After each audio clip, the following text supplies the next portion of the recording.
Mademoiselle, Madame, Monsieur, bonjour. Depuis tout petit, j'ai toujours pensé qu'il y en avait plus dans 10 cerveaux que dans un seul. Et c'est ce raisonnement qui, peu à peu, avec les aventures de la vie, m'ont conduit à créer un système de démocratie directe. Le mot démocratie, ça signifie que tout l'ensemble d'un peuple, tout l'ensemble d'un territoire, d'une situation quelconque, euh, participent tous ensemble. Et donc, il faut la possibilité de le faire. Et donc, j'ai conçu un système qui permet qu'une démocratie directe puisse se développer au niveau de tout un département ou tout un pays. Et donc, c'est ce concept que je défends depuis des années et auquel j'ai donné le nom de Démosophie, qui est le titre de mon livre également. Un livre dans lequel, encore aujourd'hui, vous allez retrouver et découvrir énormément de choses qui sont en train de se passer et que j'ai annoncées depuis 2003-2004. Donc, vous retrouverez aussi des vieilles vidéos que j'ai faites dans les années à la fin des années 2000 et dans lesquelles je répète toujours les mêmes choses, à savoir qu'effectivement, tout remonte au franquisme essentiellement.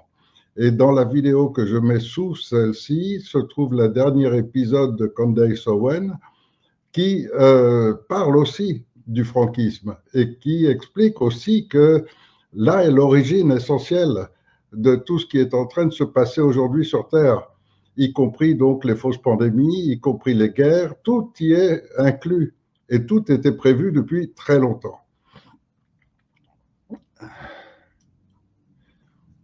Alors, lorsque j'ai commencé à vouloir faire connaître ce mouvement, à la fin des années 2000, j'ai eu beaucoup de succès auprès des gens les plus informés, forcément. Et puis, petit à petit, des gens qui étaient un tout petit peu informés, mais versatiles, c'est-à-dire prêts à changer d'avis, prêts à changer de... Ceux-là m'ont rapidement abandonné, tandis que les plus informés m'ont rejoint en plus grand nombre. Et donc, c'est un échange extrêmement positif qui fait qu'aujourd'hui, c'est une équipe des cerveaux les plus développés et des gens les plus informés qui m'entourent. Ce qui fait que j'ai, il y a peu de temps encore, lancé un pénultième appel pour dire attention, bientôt ça va bouger. À ce moment-là, j'étais encore sous l'influence d'un militaire qui affirmait disposer d'un régiment prêt à intervenir avec des complicités à l'intérieur de l'Élysée et de Matignon et qu'il allait pouvoir déclencher très rapidement la mise en place d'un conseil de transition donnant tous ses pouvoirs au peuple.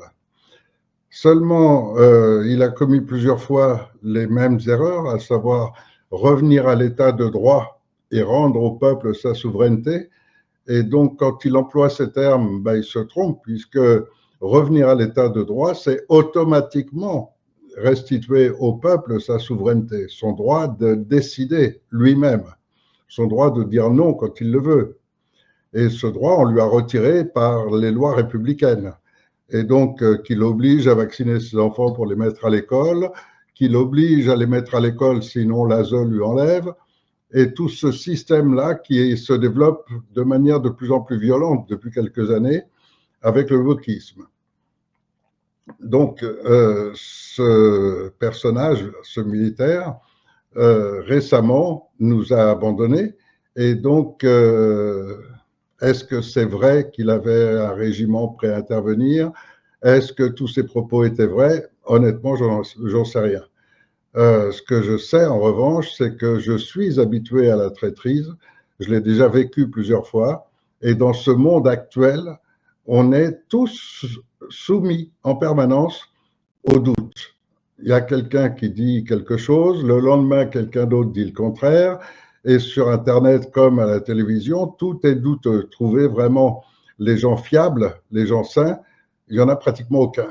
Et c'est extrêmement difficile parce qu'on est aussi dans une société basée sur le principe de république, donc sur le principe de suprématie, où chacun veut dominer les autres, où chacun court après l'argent et le pouvoir.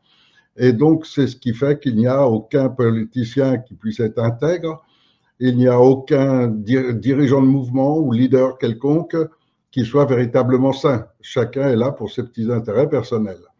Et donc, c'est une situation compliquée, mais qui peut être totalement résolue par une intelligence humaine collective. Ce qu'il fallait, c'était trouver le système qui permette le déploiement de cette intelligence humaine collective. Et le premier pays qui va mettre ça en place dans sa structure va se retrouver avec une intelligence exceptionnelle qui va lui permettre très rapidement d'être un des pays phares du monde, très vite. Et la France s'y prédispose. Voilà pourquoi je fais ce dernier appel pour le 10 mars. Un appel pour dire, vous ne venez pas pour faire une manifestation, vous ne venez pas non plus pour un simple rassemblement, pour écouter des gens parler au micro. Vous venez pour être témoin d'une réalité. Étant le président du Conseil national de transition, je suis naturellement, juridiquement parlant, l'autorité légitime de France. Et donc, j'ai rendez-vous avec M. Macron le 10 mars. Et j'aimerais avoir le plus de témoins possible de la façon dont je vais être reçu. Est-ce qu'il va me faire tirer dessus quand j'arrive à l'Élysée? Est-ce qu'il va m'interdire d'entrer à l'Élysée? Est-ce que, voilà, tout cela va nous donner la direction. Car, en tant que Conseil national de transition, c'est l'ensemble du peuple français qui est en faveur de sortir de l'Europe, c'est-à-dire, comme on n'y est pas rentré, de respecter la loi. Le retour à l'état de droit, c'est l'abandon total de l'Europe, de l'OTAN, du wokisme et de tout ce qui est notre vie actuelle et de toutes ces normes qui font disparaître les bars, les restaurants, qui font mettre en faillite des milliers d'entreprises et de toute la destruction du système de santé, du système d'éducation, de tout ce qu'on est en train de vivre. Donc, ceux qui n'en veulent pas de ça, je les invite tous à me rejoindre, y compris tous ceux qui ne me connaissent pas, tous ceux qui ne connaissent même pas l'existence du gouvernement légal, qu'est le Conseil national de transition, déclaré à l'ONU depuis 2015 déjà. Et donc, tout ce monde-là, je voudrais bien qu'il soit là comme témoin. Témoin de l'opposition entre le peuple et les dirigeants qui prétendent les représenter, mais qui ne les représentent rien puisqu'ils s'y opposent. Donc, d'abord voir si je suis reçu, ensuite voir comment je suis traité, si je ressors libre. Et comme ils ont fait plusieurs montages, qui fait que la police, la gendarmerie a des ordres de me rechercher et de m'arrêter, pour moi, c'est déjà un risque d'y aller, et encore plus d'ici là, s'ils peuvent m'arrêter avant pour faire disparaître cet appel. Donc, je voudrais avoir le plus de témoins possible. Alors, je sais que on a déjà dans nos rangs beaucoup de policiers, de gendarmes qui ont démissionné, d'autres qui sont à la retraite, mais qui ont vu l'âge de la retraite, qui sont jeunes et en pleine forme et qui m'ont rejoint déjà. Mais je sais aussi que récemment, beaucoup de gendarmes ont démissionné, ne veulent plus continuer dans cette voie où on les oblige à violer en permanence les règles de leur engagement pour la France et pour le peuple. Toute l'armée est dans la même situation et il suffit d'écouter les généraux qui parlent en ce moment sur les réseaux. Ils n'arrêtent pas de confirmer que le gouvernement est en train de détruire la France et qu'il y a une attaque contre le peuple. Et la réaction de la plupart d'entre nous, c'est de se dire, mais comment se fait-il qu'une armée qu'on paye avec nos impôts pour nous protéger, pour protéger notre nation, ne fasse rien contre des gens qui ne travaillent manifestement que pour l'étranger et pas du tout pour la France. Donc, normalement, ils auraient dû immédiatement intervenir, voire avec le temps se rendre compte des violations de nos lois par nos dirigeants et se dire, c'est pas possible, on peut pas laisser faire ça. Et donc, ils auraient dû intervenir en faveur du peuple depuis longtemps. Or, on l'a vu avec les Gilets jaunes, qui représentent en fait cette masse de gens mécontents du système globalement et qui ont été maltraités, et, voire plus que ça. Et donc, je voudrais bien que tous ces gilets jaunes remettent leur gilet jaune et reviennent joindre ces gendarmes, ces policiers qui ont démissionné, mais qui sont encore complètement conscients de tout ce qui se passe. Je voudrais bien que l'armée vienne protéger tout ce monde-là. Je voudrais que tous ces parents dont on a enlevé l'enfant pour le mettre à l'ASE soient présents. Et je crois que le 10 mars, c'est une journée parfaite pour ça, puisque tous les parents qui refusent que leur enfant soit préparé à être des victimes des pédophiles, je crois que tous ces gens-là qui refusent de remettre leur enfant à l'école peuvent être présents. Donc ça fait déjà beaucoup de monde. Ajoutez à cela tous ceux qui ont déjà participé à des associations, des groupements de citoyens effarés par le wokisme, par les fêtes drag queen, par toute cette folie qu'on essaye de nous faire vivre, et tous ceux qui se disent « j'arrive pas à me faire rembourser mes 30 ou 40 euros que m'a coûté le médecin », alors qu'on rembourse des 200 000 à 300 000 euros pour ceux qui veulent bien se faire traiter de changement de genre, c'est de la folie véritablement. Et quand les gens sont conscients de ça et qu'ils se rendent compte qu'on paye intégralement des 200 000 à 300 000 euros à chaque gamin qu'on arrive à convaincre de changer de sexe, tous ceux qui viennent pour se rembourser un petit truc et auxquels on les rembourse une partie infime, doivent se rendre compte que c'est pas possible. On ne peut pas continuer dans cette voie parce que c'est une voie qui s'accélère avec de plus en plus de pédophiles. Vous voyez l'affaire Bayrou actuellement, qui montre bien que tous les hauts dirigeants du gouvernement sont impliqués dans ce type d'affaires, et c'est pas depuis hier, malheureusement.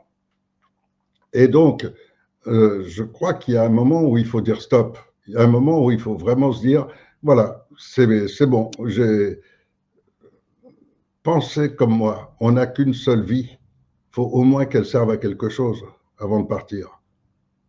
Comment est-ce que vous allez continuer dans le monde qu'ils sont en train de faire en ce moment, vis-à-vis de vos enfants, vis-à-vis de vos amis, vis-à-vis de vos... On ne peut pas accepter ça. Et il y a un moment où il faut se dire, voilà, il faut que ma vie soit au moins utile, et utile à l'ensemble de l'humanité, pas seulement à nos propres descendants. Il faut que notre vie serve à quelque chose. Sinon, pourquoi avoir vécu? Alors, c'est sur cette dernière réflexion que j'invite vraiment toute la France à venir place de la Concorde, à Paris, le 10 mars. En fin de matinée, ça fera du monde. Les policiers sont informés, le savent, la gendarmerie le sait, et l'armée aussi. Ce qui est à redouter, c'est essentiellement la garde privée de Macron, parce qu'elle est constituée essentiellement par la garde nationale ukrainienne, parmi laquelle il recrute énormément de nouveaux membres, mais il parle un français avec un accent énorme, donc on les reconnaît très vite. Et puis l'autre garde qu'il a constituée, ce sont les anciens criminels de Daesh et Al-Nosra, qui ne s'entendent pas forcément bien avec ces Ukrainiens, qui sont très nazis, qui sont vraiment orientés sur la race pure, etc., et qui n'apprécient pas trop de se retrouver dans des compagnies avec les équipes du Moyen-Orient que Macron a fait revenir en France.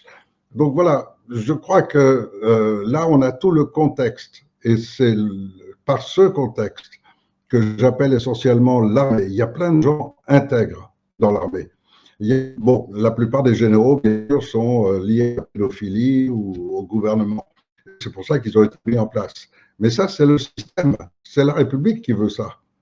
Donc, je propose, moi, de stopper cette République pour mettre en place un conseil de transition dans lequel ce sont les Français eux-mêmes qui vont se diriger, mais par la plus grande des intelligences. Et donc, un concept totalement différent. Et ce concept totalement différent va intervenir dès le premier instant par notre déclaration de cette transition qui est mise en place, par la neutralité que ça entraîne durant toute cette transition, qui fait qu'on ne peut pas être impliqué dans aucune guerre dans le monde, on ne se mêle pas des affaires des autres, on ne se mêle de rien, on restreint notre action à restaurer l'état de droit en France. Ce qui implique que les militaires qui vont s'engager vont être ensuite nommés par ce conseil de transition aux différents postes, de façon à ce que, depuis le plus haut, l'armée va pouvoir intervenir et procéder aux arrestations, car il y a énormément de gens impliqués dans ces réseaux pédocriminels, impliqués dans la corruption en général, impliqués dans les détournements de fonds, et vous le voyez en ce moment avec encore Castex qui est mis en examen. Tout le monde on est dans une société où vous avez un petit groupe liés tous par les réseaux pédocriminels essentiellement, qui a pris tout le pouvoir et qui est en train de l'imposer à toute la France entière. Mais ils sont quelques milliers à peine, alors que nous, on est 65 millions. Et donc, si on les dégage, c'est 65 millions parmi lesquels on aura les meilleurs avocats, les meilleurs ingénieurs, les meilleurs médecins, etc., pour gérer toutes nos institutions directement par le peuple. Et cela dans seulement 3 mois. Entre le moment où ce conseil de transition se met en place et son effectivité réelle, il va se passer 3 mois, le temps de la préparation, de la mise en place de la structure. Une fois cette structure en place, plus rien pourra l'empêcher d'exister. Parce que c'est vous-même, c'est le peuple lui-même, quel qu'il soit. C'est pas seulement des termes avec des gens qui vous représentent. Quand vous regardez, par exemple, dans les vidéos que j'ai mis en dessous, c'est des gens qui vous disent, regardez, ils ont fait ça à l'Europe, ils ont fait ça, ils ont diminué l'argent et tout. Faites-moi confiance, je vais défendre vos intérêts. Mais non, c'est encore donner votre souveraineté. C'est encore des gens totalement dans la République qui sont en train de vous dire, abandonnez votre souveraineté, donnez-moi tous les pouvoirs. C'est le système qu'il faut absolument combattre. On n'a absolument pas besoin de gens qui ne prennent notre place. Et donc, il faut que du plus petit village du fond de la France, quelqu'un qui a des bonnes idées puisse voir son idée exploitée, utilisée pour le bien commun. Et donc, c'est le principe d'intelligence collective, c'est d'avoir trouvé cette structure, ce concept qui fait qu'on est tous liés par l'intelligence. Et on est tous liés par les idées, par les concepts qu'on peut mettre en place, qui seront aussitôt connus de tous, avec, bien sûr, l'obligation dès le départ d'avoir une chaîne de télévision qui permet de répercuter. Et donc de toucher tous ces gens qui, pour l'instant, restent devant les programmes de télé habituels, qui reçoivent tous leurs ordres du même endroit. Et donc qui sont tous aussi mensongers. Regardez aujourd'hui sur les plateaux de télé, on vous raconte toujours qu'il faut envoyer des soldats en Ukraine, il faut continuer à vous préparer pour la prochaine épidémie, etc. Et tout ça est dans leur programme, mais ce n'est pas le nôtre. Et nous, si on veut réfléchir, tous les scientifiques, etc., qui dénoncent tous ces mensonges, tous ces militaires qui refusent d'aller en Ukraine parce qu'ils savent que c'est leur fin, tous les parents de ces jeunes qu'on envoie en combattre, ils n'en veulent pas. Ils ne veulent pas perdre un membre de leur famille, ils ne veulent pas qu'on aille défendre des causes injustes. On en a tous marre de l'injustice de notre société. Et si on ne veut plus de cette injustice, il faut qu'on prenne nous-mêmes notre société en main. Et la mise en place, ça va demander 3 mois. C'est-à-dire que 3 mois après la mise en place, c'est exactement ce que nous allons vivre. Nous allons pouvoir tout décider tous ensemble. Il n'y a que la structure à monter qui est un peu complexe, mais j'en ai déjà exprimé pas mal de mots, ça a déjà convaincu pas mal de gens, mais voilà, il faut le faire. Une fois qu'elle est mise en place, moi, ça va me permettre de retrouver ma liberté et de pouvoir quitter ce pays, que j'ai d'autres choses à faire ailleurs, j'ai d'autres idées, et ça va permettre que la France va pouvoir se diriger elle-même, toute seule, pour son propre bien. Car qui va voter, par exemple, que la police a le droit de tirer sur des manifestants avec des balles réelles pour les tuer? Qui va voter ça parmi vous? Personne. Qu'est-ce qu'on aura comme manifestation dans un pays dans lequel c'est le peuple lui-même qui décide de ses lois? Vous n'aurez jamais de manifestation. Personne va avoir envie de manifester contre les idées qu'il a lui-même mis en place. Donc, si on veut retrouver notre totale liberté, le 10 mars, je vais proposer quelque chose à Macron que normalement il ne peut pas refuser. Et donc ce sera la mise en place du CNT. La plupart des membres du CNT vont être là, mais aussi bien ceux qui travaillent avec moi en ce moment que ceux qui ont été avec moi dans la démosophie en 2010, 2011, 2012. Des gens qui ont participé au premier mouvement qu'on a lancé, le mouvement du 14 juillet, pour faire connaître l'existence de ce Conseil national de transition. Et donc, tous ces anciens qui ont participé avec moi, je les invite aussi à revenir, à me contacter par mail, je vais mettre le lien sous cette vidéo, mais aussi à être présents le 10 mars. Et quel plaisir de se retrouver tous. On a fait des réunions à plusieurs centaines de personnes. C'est un plaisir de se retrouver ensemble, de communiquer ensemble. Et donc, il faut que tous ces gens se bougent une bonne fois. Et je crois qu'il n'y aura pas beaucoup d'autres opportunités. C'est pourquoi ça que j'appelle ça mon dernier appel, parce que j'appelle votre témoignage. Après, vous saurez exactement quoi faire. Quel sera votre avenir? Soit ce sera participer, comme tout le monde, à cette transition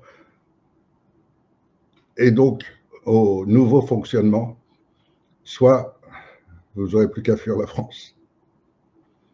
Parce que la France sera très bientôt totalement contrôlée par von der Leyen, par la communauté européenne, et va se retrouver entre les actions de Trump d'un côté et de Poutine de l'autre.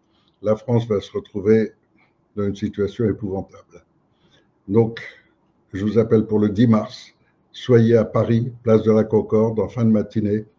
On se retrouve tous là. Je serai personnellement à 15 heures précises à la première barrière permettant l'accès à l'Élysée. Si vous pensez que ce que je fais est juste et utile, en vue du bien commun, transmettez cette vidéo. Ne perdez pas de temps à en parler. Vivez, soyez vous-même. Ayez le courage de vous dire, c'est moi qui vais mettre en place cette transition. Ayez le courage de vous dire, c'est moi.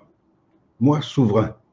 Moi souverain, c'est une force terrible qui vous permettra de dire merde à qui que ce soit qui essaye de vous empêcher d'être souverain, qui essaye de vous dire, t'as juste à voter pour moi et je ferai tout pour toi.